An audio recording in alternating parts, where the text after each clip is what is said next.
dancing to the dancing to the music. Good evening. Good evening, everyone. Good evening, everybody. Go ahead and greet each other in the chat. Share this live because we care. Hope everybody had a good. Why would that happen? Hope everybody had a good day. Why would that happen? That just threw me off. Hope everybody had a good day. Good evening, Father Royal. Good evening, Elder Proctor, Mother Proctor. Good evening, Sanaya. Yeah, just go ahead and greet each other in the chat as we will, and go ahead and share. Go ahead and share this myself.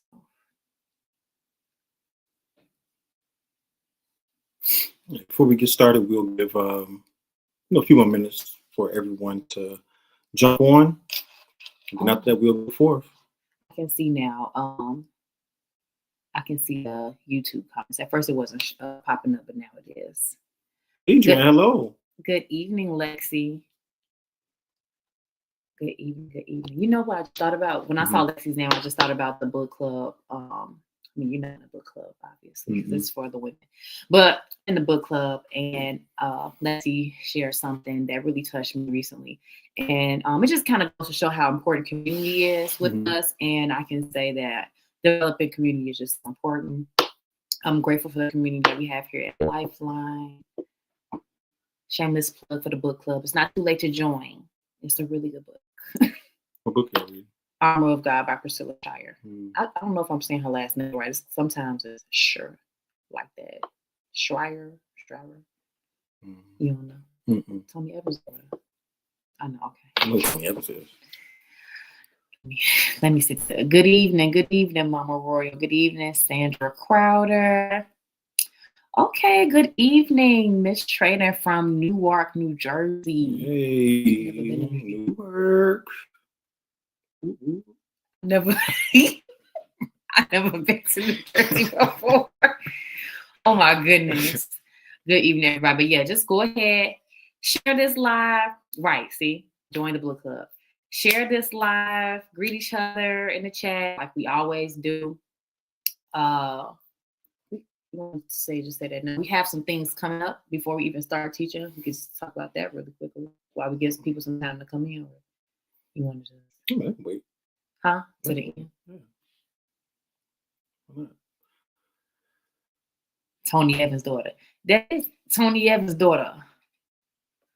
Krista Hirsch's little sister. Or her big sister. I don't know. I like her podcast too. I'll let you start, sir. All right. So, good evening, everyone. For those who do not know me, I am Minister Chuck.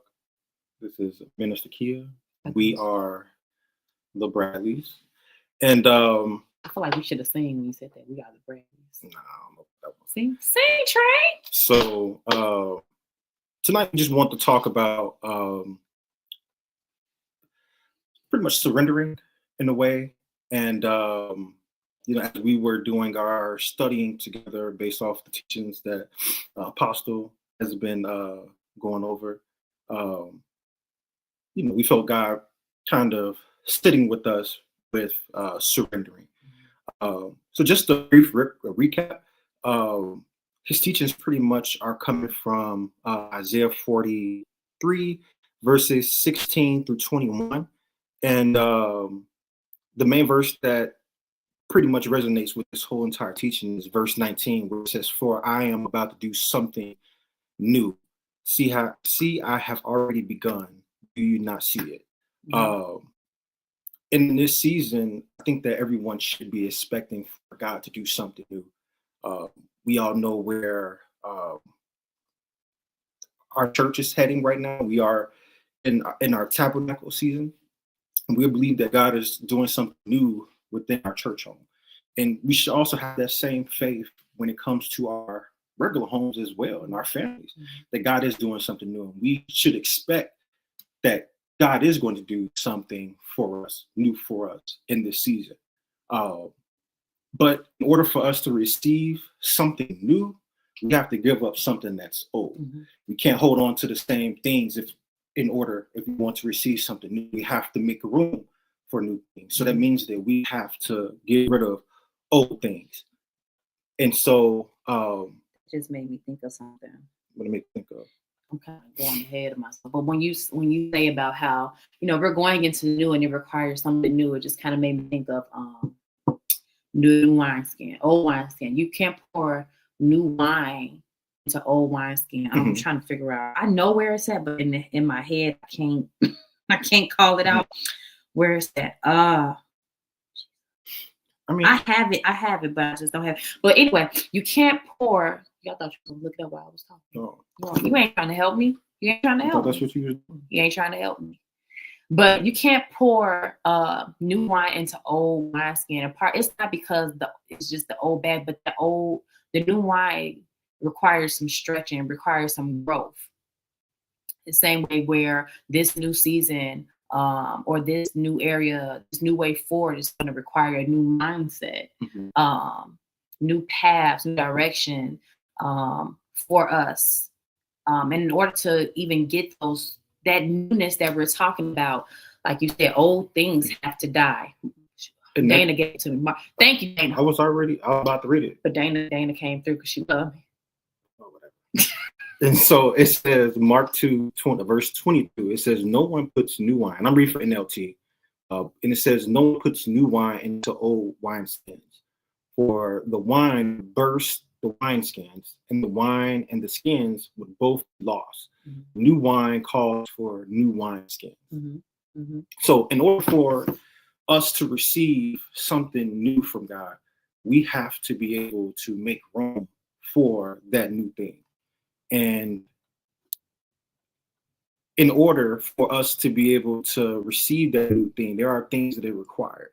And the first thing is to change our mind and to follow God.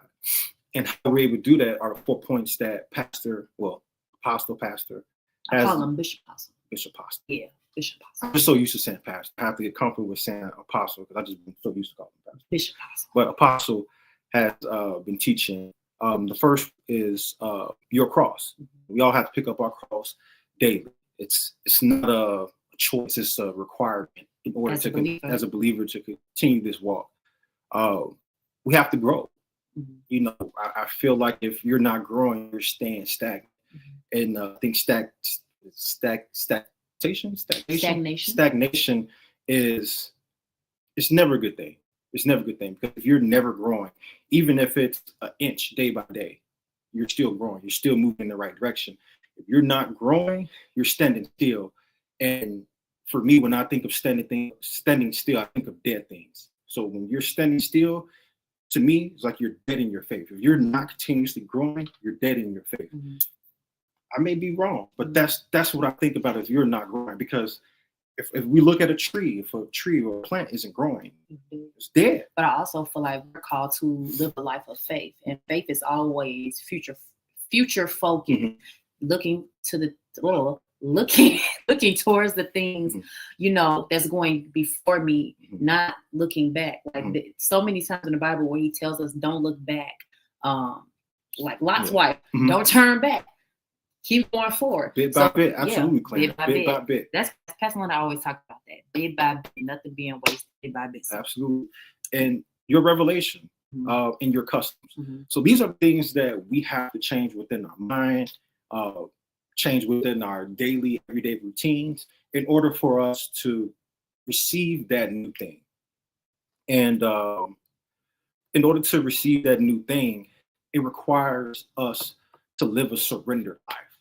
And in order to live a surrendered life, that means that we have to be in a place where we're willingly surrendering things that God wants us to give up. In order to make room for him, we have to be willing to let things go. Daily. And it's not just one thing and you have reached it. Every level is going to require something new for you to surrender over to God in order for you to grow. And one story in the Bible that we all can look to things. I'm trying to grope on you I'm on the live. trying to make sure I got a. Sorry, it's bothering me. But there has to be. Well, there's a story in here. It comes from Matthew's 19 verses 21 to 24. I keep interrupting, and I do apologize. You were saying how we have to live a surrender life, which is a requirement. As the life of a believer, we should live a surrender life. We should be surrendering something daily. So even in a while ago, Pastor did tell us to read the book of Romans. So Romans 12:1, and this is in the NIV. It says, "Present your bodies as a living sacrifice, holy and acceptable to God. This is your true and proper worship." So like here, he's calling us to the life of the surrender life, this life of worship, which is not just worship is not just lifting our hands, and rocking in church, singing. Like that's not worship. Our lifestyle is a worship. Like even was that Sunday or Wednesday night teaching when Pastor was talking about the temptation and denying yourself. Like that's as a way to show God your commitment to Him, give Him room to work in your life. That's worship. That really he said that on Sunday. That really stuck with me about God, what the Spirit led Jesus into temptation. And when that happens, when God leads us to temptation, not lead us into temptation, but when temptation comes up, that's an opportunity for us to worship God, to bless God, because we're saying no to the things that we like. If we're saying no to the things that we're comfortable with, we say no to the things that we enjoy. And when we say no to those things, we're saying yes to God. We're saying yes to God. That's like you said, that's surrender. But go ahead. I'm sorry. Oh, no problem. I ain't gonna interrupt you. No problem. So when we talk about living a surrendered life, that's us willing to be able to surrender the things that God wants us to surrender. If you look at Matthew 19 verses 21 through 24, we see the story of the young man who was rich. He was wealthy, and he asked Jesus about following him, and Jesus pretty much told him that Clarence, resisting temptation glorifies God. Yes, that's what he said. Thank you, Clarence. This young man who had an array of possessions, he had riches, and when Jesus asked him to give up his possessions, his wealth, to follow him, to give his wealth to the poor, he hesitated. He hesitated, and he said no. In a way, he necessarily didn't say no, but he walked away, and he denied God. He did. And in that moment, when it comes to things that we want, that when it comes to things that we have the ability to say no to God if we want to give it over to Him. But if you don't give it over, you're not making room for God to give you new things that are better, things that will be worth more. And even in that with the man with the riches and his possessions, that in that moment, like, because I know sometimes we start talking about money, we start talking about things like that, people get a little tense. Even when it comes down to tithe, like God is not asking, get rid of your possession because He wants you to be poor, or like give and share your wealth because He wants you to be poor and not have anything. He was really trying to test his heart to see, hey, do you love these things over me? Like which one? I did this like 7, but like which one matters most? Like if God is truly God and He sits on the throne of your heart, it should be whatever He tells you to give up, you should be giving up. But I know, that's easier said than done. It is. And living a surrendered life is not something that just happens. It's a process. Yeah. Just like renewing your mind, it's a process.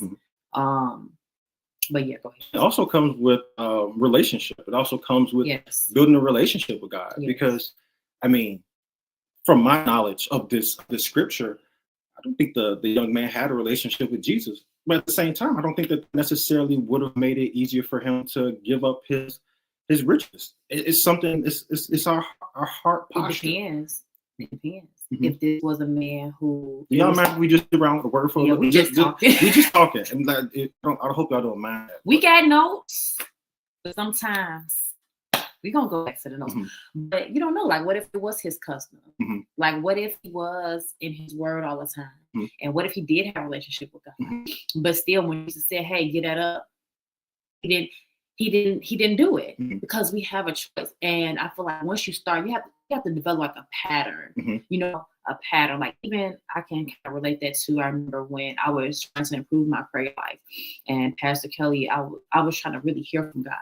And I was like, I'm just not hearing it. And Pastor Kelly was like, well, after you pray, do you sit? And I'm like, no. And she was like, well, sit. And then at first, it was sit for 1 minute and wait and hear and see if God is saying something. Okay, now you sat for 1, sit for 2 minutes, sit for 3, 4, 5. You know, it's a process. Like, it didn't just happen overnight. I didn't just start hearing them, but I had to learn how to sit and be still in his presence to actually receive what he was saying. And I feel like I'm all over. But go ahead. But to the point that comes with our customs, our habits and stuff. And there are better habits that we all can build even around our prayer life, our study time. And that is about being still and allowing God time to allow that thing to marinate in our heart and for something to come up. And I believe anytime we pray to God and anytime that we read our word, that's an opportunity for God to speak to us, especially concerning whatever we are going to him about. Like, he knows what bothers us. He knows the things that are on our mind. He knows our thoughts. He knows our heart. So if we come to him and we are submitting ourselves to him, we are laying things that we care about down before him, he's going to talk. He's going to respond in some way. And that's where he responds. And that's where our customs and our habits have to be still, to be able to listen to him and to be able to hear when he wants us to move, you know. And I know we were talking earlier about we didn't even get to the thing. That's fine. We just talking right now. That's fine. Yeah. But and we were talking earlier about hearing God in real time. And I know that Pastor mentioned that before about you have to, you know, listen out for God in real time. And it's not that it's not the fact that God may tell you something different from what he originally told you, but sometimes he can give you fresh revelations in that moment. He can give you fresh directions in that moment. There's a multitude of things, so we have to be open to hear God and be so we can make sure we're going his way and not our own way. So I feel like you said, it's not like God is he's not sending us on length missions, but we need to be able to hear him to know which way is the way to go. And I think this is a good segue into our the verse that we the story we kind of been sitting around. So like, I'll say this. We don't teach the same. So sometimes when we come and we're trying to get this thing together, it's like bumping heads because we don't teach the same. But yeah, we are. But all of that stuff goes back to the point of surrendering and living a surrendered life for God in order for us to receive the new thing. So we can say that man was not serious about his faith. I don't necessarily think so either. But we can move to somebody who was serious about his faith, and that's Abraham. So if y'all can turn to Genesis 22, and then we can go from there. Right. We gotta sit around the word this evening. I think that it's important to actually bring. This is what I do like in my devotion, that we can bring like Bible stories and talk about them, because there's so much revelation in the stories of the Bible, and like you learn so much. And each Bible story hits different depending on where you are in life, you know, what season you're in, how old you are. So like, I'm pretty sure everybody has heard this story before and maybe didn't look at it this way. But in Genesis 22, starting at 1, 2. Okay. I'm pretty sure everybody's familiar with, or maybe I should ask, is everybody familiar with the story of Abraham and his son when God promised Abraham a son in his old age, and he believed God for his son. Abraham got the son, and then God said, yeah, I need that son back. Run it back one time. What? That's what he said. He said, I need the son back. Let me see him. And he said, okay, go up to the mountain to worship me. So they were going to go and worship. And so starting at verse 2, it says, take your son, and I'm reading from NLT. I love NLT. That is where I read from. So if y'all can read NLT with me, that's fine. Read whatever you want to read in. But Genesis 22:2, it says, take your son, your only son, yes, Isaac, whom you love so much, and go to the land of Moriah. Go and sacrifice him as a burnt offering on one of the mountains, which I will show you. Now, reading that, the first thing that came to my mind was, and I want you to write this in your notes. Your faith has to be higher than your emotions. Things we are attached to are some of the things that we love and we hold dearly to. And I just put myself as a father who loves his children. This could have been us. So it just I want to give you guys some context. So prior to Kia and I getting married, there were questions if we were going to be able to have children ourselves. Kia dealt with fibroids in the past, and I had issues with my testicles where, I'm not going to be blunt, but that's what it's called statistically. I'm sorry. Yeah, I went there. But yeah, I had issues with my testicles where I continuously got pain in my testicles it was more like a course of like a year and a half where I was having this pain. And it was called epididymitis, where the epididymis is where it comes from the testicle and it goes up. And that tube was always inflamed. And the doctor said that if it continues to be inflamed, that there's a chance that scar tissue can build and it will prevent me from having children. And so a few months after Kia and I got married, we were blessed with the opportunity to be able to, have a kid. And that was something that was very near and dear for me, because there was a time where we questioned if that was even going to be a thing for us. Mm-hmm. And I can put myself in Abraham's shoes. And if God was to tell me, like, I want you to take your one and your only son to a mountain and sacrifice him as a burnt offering, I probably would be like, Lord, what do you mean? Like, this is my son, the son that you promised me, the good thing. You promised me something good, and now you want me to give it back? First of all, don't even bring that to me, because the answer is gonna be no.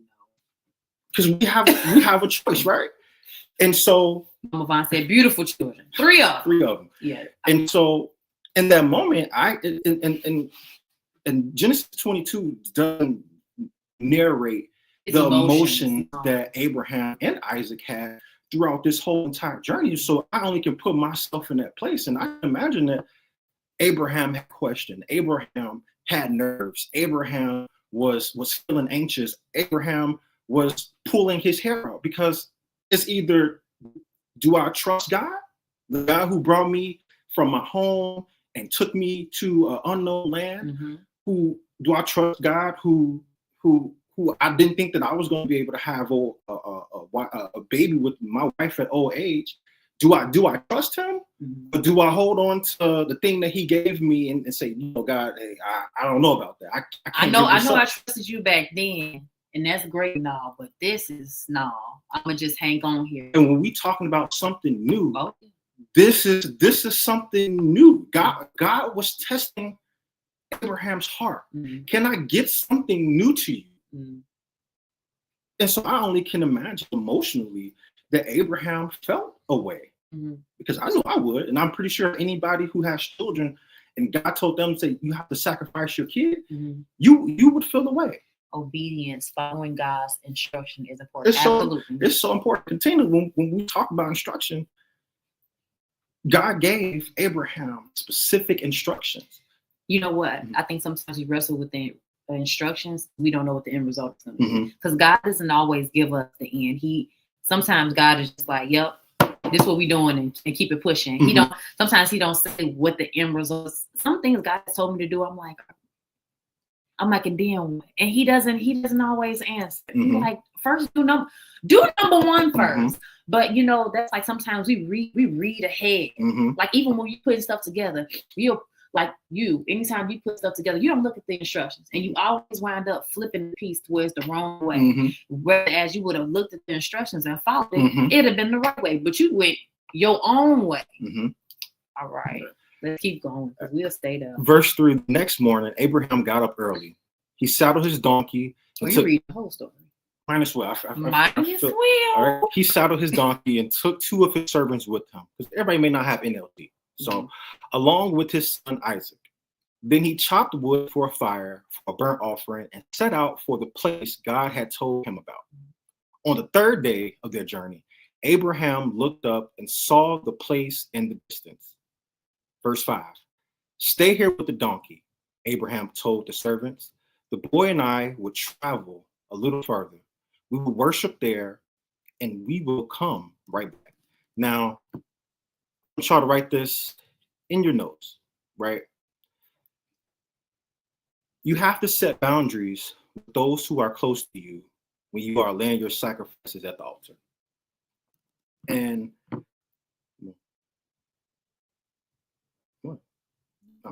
so, as we look here, Abraham brought 2 people, 2 of his servants with him to make this journey up the mountain. But there was a certain point where he told them to stay here. Don't move. Come with us. We'll go here and we'll worship. And that right there was really significant to me, because throughout your journey of surrendering, throughout your journey of laying things at the altar, laying things at the foot of God, sometimes you also have to set boundaries with people around you, because they will also come into, how do I want to say this? They can distort your judgment. They can distort they can conflict with God as well. Because when you have people in your ear who's trying to say, "Oh, you wanna stop drinking? Why not? Like, oh, ain't nothing wrong with having a drink all of a sudden. Every now and then. You want to change. You became a believer. Now all of a sudden you want to stop." Some things have to stay behind. Some things, and it's not even just some people, because some people could be you. You need to stay. Not you. Old you needs to stay behind. You go forward. It reminds me of when Jesus went to pray. Jesus had 12, but he rolled with the 3, and even they couldn't hang. So he went, "Come and stay with me while I pray." I believe Jesus went a little bit further and prayed, and they were right here. So sometimes. And imagine if he was praying when they're around sleep and stuff. That could have distracted him. Somebody snoring. That could have threw him off. Exactly. Or even I think like we were talking about how when they were going up, if he didn't listen to God's instructions, and if he would have brought everybody up there, he didn't say take everybody up to the mountain. You and your son go up there. Now, if he would have brought everybody up there, if Abraham would have told them people, "We about to go up here and kill my son," they could have called DCFS on this man. Like, if my friend told me we're about to go and kill the baby, we're not doing that. Yeah. It's the no. Like, that would have stopped what he was supposed to do. So, like, some people you have to set boundaries with when you're on the journey of surrender, and have to be okay with doing that. We were never made to just fit in. Not saying isolate yourself, but we were never made we don't need everybody to come into agreement with what we do. As long as we're in alignment with what he says that we need to be doing, that's what we need to be focused on. I'll let you have it. And so the next thing I want y'all to put in your notes is, when you surrender to God, that is worship. Because Abraham clearly says that we will worship there, right? And so he knew exactly what God called him to do. God called him to sacrifice his son. And surrendering over to God, his son, he called that worship in that moment. And one of the things that really, outside of that really stuck to me was his posture, his word choices, because he said, "And then we will come right back." So I believe that Abraham, in that moment, he was trusting God.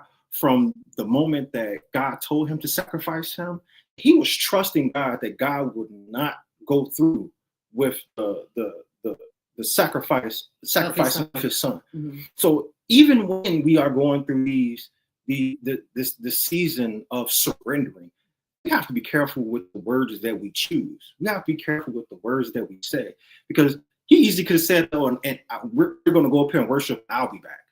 Mm-hmm. But he spoke it that we will be back. So even when we're going through these things, we have to be careful with what things that we say, and we also have to be careful with the boundaries that we have to set boundaries with the people that are around us as well. Because surrendering is not just, like you said, surrender is not just we said surrender is worship, but it's not just the lifting of a hand. This is saying, God, you're first. And you know what I mean? God, you're first, and I'm moving on what you said. You know, I really feel like that's really what it is when we're surrendering to God, and that's why it's worship. Yeah. Verse 6. So Abraham placed the wood for the burnt offering on Isaac's shoulders, while he himself carried the fire and the knife. As the two of them walked on together, Isaac turned to Abraham and said, "Father." "Yes, my son," Abraham replied. "We have the fire and the wood," the boy said, "but where is the sheep for the burnt offering?" And going into that, you know, I was looking at it as Isaac was carrying the same thing that he would be sacrificed up that mountain. And as I was sitting there reading, the correlation between Isaac carrying the wood that he would be sacrificed on, it made me think of Calvary, and when Jesus carried his own cross up the hill where he was going to be crucified for us.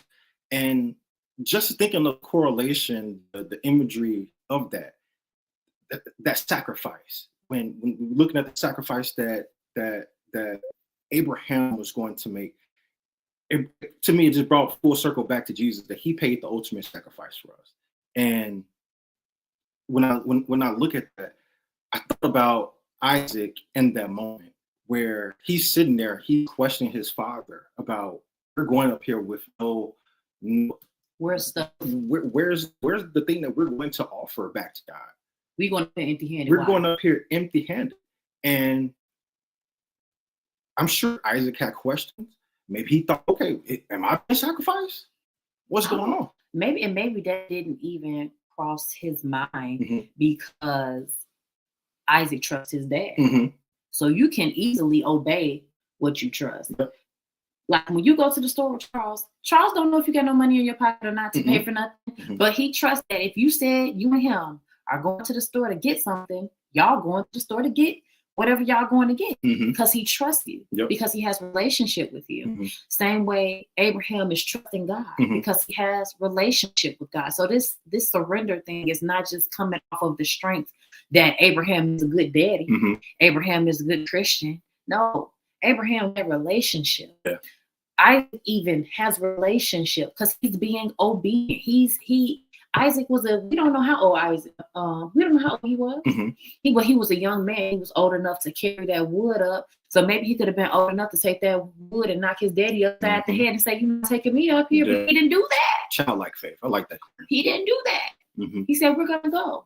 My daddy said, "We're going up here to worship. We're gonna go up here and worship." So even though like it's Abraham acting on his faith, but it's Isaac is regaining that same faith. My daddy, whatever my daddy said, that's what we do. My daddy said. Yeah. So what I think of that? I moved my spot. We was talking about when he was going up. Ooh, I moved my spot. I think 9. You on 6? I don't know. I'm on 6. It's 8 now. Okay. Verse 8. And they'll be mad because I'm in the Amplified. So, where is the sheep for the burnt offering? Verse 8. God will provide a sheep for the burning offering, my son. Abraham answered, and they both walked on together. Verse 9. When they arrived at the place where God had told him to go, Abraham built an altar, and arranged the wood on it.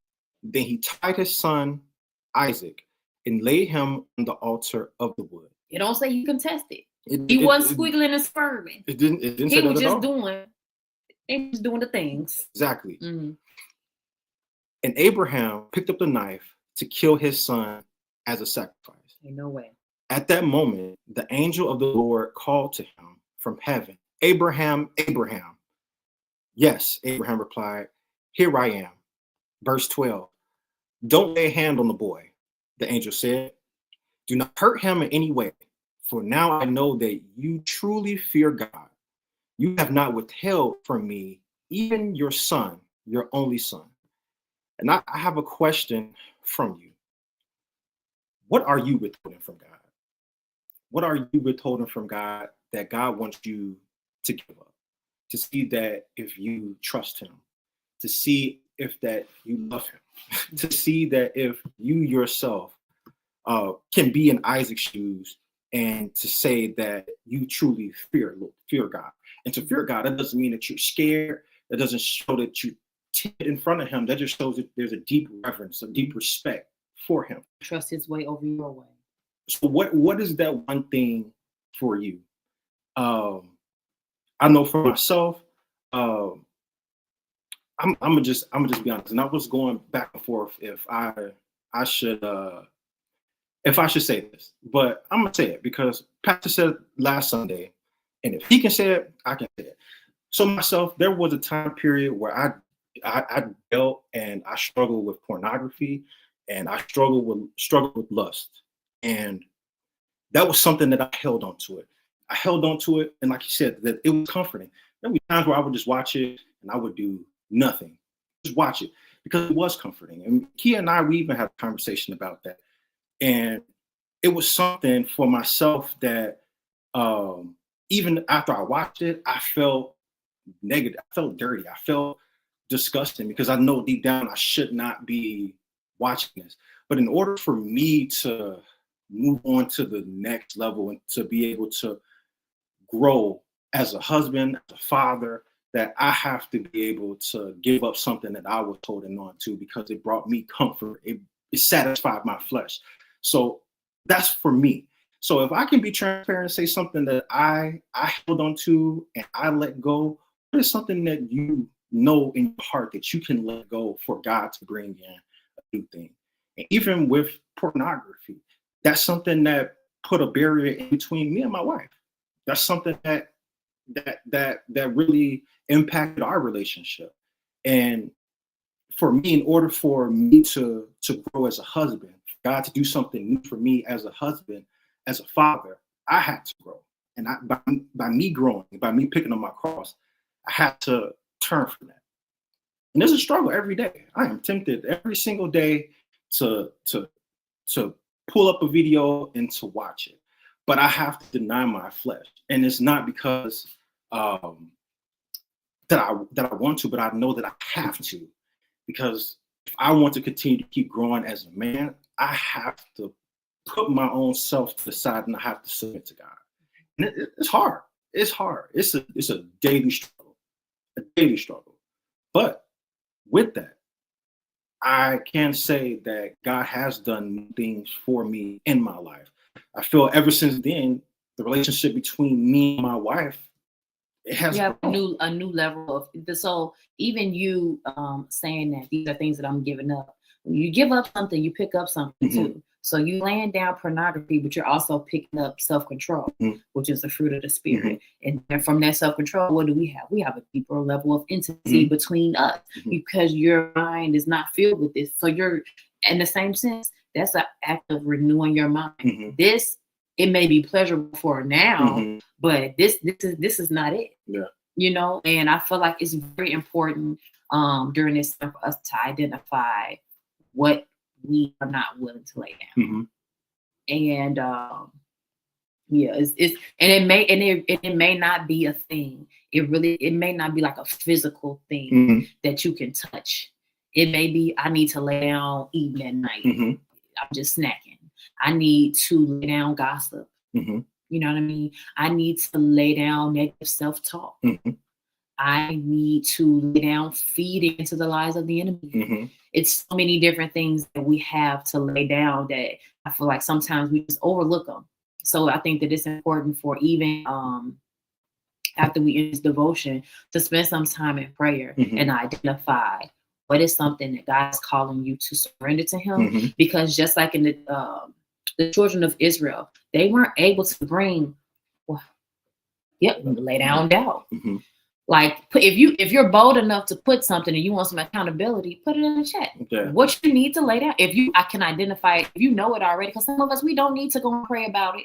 You know what you need to lay down. You know what it is. And if you're bold enough to share that in the chat, go ahead and share that in the chat. Because like I was saying about the children of Israel, they had to lay down old habits, old ways, so that they could cross over, so that they could. A whole generation had to be wiped out. Wiped out. Yeah. Like when I think about that, I think about getting myself together, because I don't want to be wiped out. You know what I mean? Of course, I want my children to inherit the land, but what ways am I showing them? You know what I mean? I should not be passing down the ways of Babylon. I should be passing down His ways, because I'm doing the work that I need to do. I'm laying it down, so you already know to lay it down. Right. You know, so that's our custom. You know what I mean? So. So that's what I definitely want everyone to definitely do some self-reflecting on. Food addiction. That's a strong one. Listen. That's a strong one. All these additives and chemicals that they put in food, they do it so that we can be addicted to it. That's a whole nother conversation. Well, where's Dr. Audrey? But yes, I want you all to make sure you put that in your notes. And I want, after this devotion, when we spend time in prayer, if you don't already know what you are withholding from God, I want you to pray and seek God about that, about what are you withholding, because that may be the one thing that God is waiting for you to come out of agreement with and to break attachment with, so He can give you the thing that He really wants to get you, the new thing. I even think that we need to change the way we look at surrender as a negative. I feel like sometimes we can look at surrender as a negative thing, because it is something that it's us giving up. God forbid we give up something. Right. I mean, He did give up His son. God forbid we I know God be looking like these people, you know. But we have to change the way we look at it. It's not a negative thing. There is great fruit that comes from surrendering. There's a reward that comes from surrender. Like if we keep reading down in Genesis 22, if we go to verse 16, and I'm going to go in the NLT. We're in the NIV or NLT? NLT. I guess I'll jump over to the NLT with you, because I was going to amplify. It says, "This is what the Lord said, because you have obeyed me and have not withheld even your son, your only son, I swear by my own name that I will certainly bless you, and I will multiply your descendants by beyond number, like stars in the sky and the sand on the seashore. Your descendants will conquer the cities of their enemies, and through your descendants, all the nations of the earth will be blessed, all because you have obeyed me." All of that. All of that. Just because he was able to surrender to God, and he was faithful, and he trusted God. And now what is Abraham? The father of what? Many descendants. Many nations. Many nations. One son. The nations. I can't. So that goes to show, and that's an example of when God calls you to surrender something, that there is reward behind that. That there is something that you will receive that is new. And you show me something? No. And she did go over, she skipped over this one verse. I skipped your notes. Yeah, just a little bit, but just one. But if you go back to verse 13, it says, "Then Abraham looked up and saw a ram caught, and it caught by its horns in the thicket. So he took the ram and sacrificed it as a burnt offering in the place of his son." And I just want to give you guys hope and encouragement. Whatever you are wanting to break hold of, or whatever you want to give over to God, I just want to reassure you that God will give you something in place of that. And that may be peace, that may be new habits, That may be a new mind, whatever. He will give you whatever you need to not fill that void back in with that old thing. He will give you something new to fill that spot. So I just want to give you guys encouragement with that, on that part.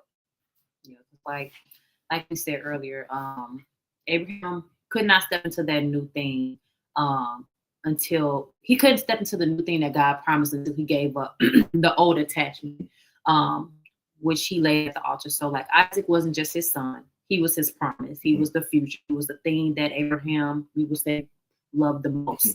And God wasn't trying to take Isaac. He was trying to make Abraham into the kind of vessel that he could carry more. So he was stretching him in his faith during this journey of surrender. So that's the same pattern that we should see in our walk with Jesus. You can't pick up your cross and still hold on to everything that you had before. When Jesus was carrying his cross, he had nothing but the cross. So we have to rid ourselves of things that we are holding on to, the old things we're holding on to. We need to carry our cross, just like the new wine needs new wineskins. A new move of God needs a new mindset, needs a new level of obedience, and a new level of surrender. So I pray tonight that we all are challenged in this area, that we will surrender and we will give up the hard things, the easy things, all of the things that God is requiring us to give up and become serious about our disciplines and getting to that place. Like I said, it's not a one-time thing. It's a daily surrender. It's a daily surrender, and it's something that God is requiring us to do, and that is what we should do, because we all are here to live and serve God. Amen. All right. Let's look in the chat, see if anybody has anything to say. Only God, good seed can take the place of bad seed. Yeah. Amen. Yeah, do you have more to share? No, I don't. That was everything. That is all that we have to share tonight. I do pray that everybody was blessed and encouraged by this word, that it fell on good ground tonight, that you guys can take even some of the nuggets that we shared and apply them to your lives, and just continue your own study, continue to pick up your cross and carry it. We do have, now we got to you talking good. Yeah. But no, we do have some things coming up tomorrow. We have prayer all day. Bishop Apostle Reggie, Apostle has called us to prayer. So we will be praying New Day prayer online, and we will all, exactly, it's the seal of approval. Pastor Kelly knows. You know. We will be praying all day. So we're praying online, and we will also be meeting together at the tabernacle at 7:15 to gather, and we're going to pray in the tabernacle at 7:15 tomorrow. And then after that, I think Saturday is the men's roundtable. So I'm encouraging all men to be there. Now, look, I'm gonna say this: I have a lot on my plate. I have work, family, school. I have a lot of schoolwork, and I'm making a sacrifice to get there. And then even on Saturday, my family is celebrating Thanksgiving a week early in Wisconsin. So I'm even coming just to be in the presence, just to see what, the men ministry are offering, to see how we can continue to be better men in Christ. So if I'm coming, there's no reason why y'all should. And we live in Timbuktu. And we live almost an hour away. So if I'm making a sacrifice and I'm coming, just come out there, man. Be there. Be square. Really? That's like a rectangle. Hold on. No. Okay. It's a square. Be square. I'm sorry. And then next week on Thursday, we are having Thanksgiving service. So we'll be in the building that morning. So like Pastor always says, please come to the Thanksgiving gathering, or he prays that your turkey will be burned, or that your dressing will be sour. Or dry macaroni. Dry macaroni is tragic. Don't let your macaroni be dry. Come and give us some praise on Thanksgiving morning. See you guys next time. Hello, Lifeline family, friends, and first-timers. Welcome. I'm Sam Campbell with the Community Updates. All right, Lifeline. Now, who doesn't love a great celebration? I mean, if it's your birthday, anniversary, promotion, graduation, whatever it is, we want in on it. So snap that selfie and tag it with hashtag LC Celebrates, and let's spread the joy. And if you're watching online, we want to see you too. So post your selfie with hashtag Lifeline everywhere and tell us where you're joining from. We love staying connected because why? We're family. Heaven's Agenda Coat Drive is underway, going through December 14th. Bring your new or slightly used coats to the Tabernacle and look for the marked boxes to place your coat in. Lifeline. Come, let's bless others. Hey Lifeline, we are Stretch Life Group, and we are here to invite you to join a life group. Listen, go on the LC app, go to lifelinechicago.com and find you a life group. You need community. Don't do life alone. Join a life group today. Come and join a life group, life group, life group. Come and join a life group, life group, life group. Come and join a life group, life group, life group. Hey. Join us for our 11 a.m. Sunday gathering at 815 South Finley Road in Lombard, Illinois. Now, we suggest arriving around 10:30 a.m. This is when our doors open and the Life Kids check-in begins. Please note that Life Kids check-in ends at 11:15 a.m., so make sure you get here on time. And while we're here at the Tabernacle, we ask for your courtesy to our seasoned saints to let them use the restroom on the main floor. Bathrooms are located in the lower level. We will also be having our Wednesday in-person Bible study starting at 7:15 here as well. Let's pack the place Sunday and Wednesday with ourselves and the guests you bring with you. Hey Lifeline, miss me? Because I missed you. My time in Crave has been an experience I will never forget. They have all shown me love, kindness, and patience, the three factors I continue to carry out in my everyday life to be more Christ-like. They have impacted my life by showing me that being a child of God is something that should be represented proudly, not quietly expressed. So I am inviting all people of ages 11 to 18 to come to Crave and don't miss out on any of the fun. Brothers, don't wait. Scan the QR code to purchase your tickets and register today. Thanksgiving is happening on November 27th at 9:30 a.m. here at the Tabernacle. Start the day with praise and thanks before breaking bread and having fellowship in the evening with your family. In fact, bring them with you to our house, the Tabernacle, where we feast on the Word of God and bask in His presence. Not only giving God thanks, we want to thank God with you. Share your testimony with the Lifeline community by posting it with hashtag LC Testimonies or text the word testify to 54244. We look forward to hearing how God blessed you.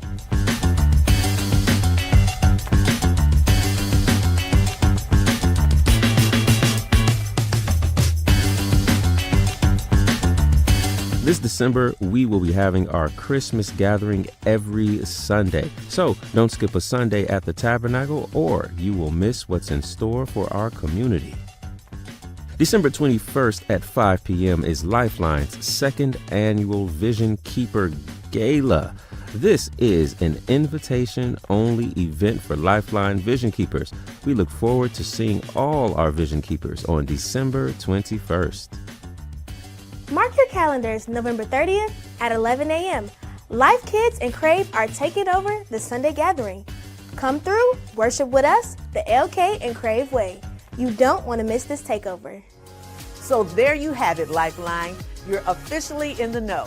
Let's make it happen this week. Jump into the events, show up for the gatherings, and let's live loud with purpose and passion. Let's go, Lifeline. And remember, Lifeline is a place where God's love flows like a river. Catch the vision by reaching up to God, reaching into your fellow brothers and sisters, and reaching out to the community with the love of God. We'll see you next time.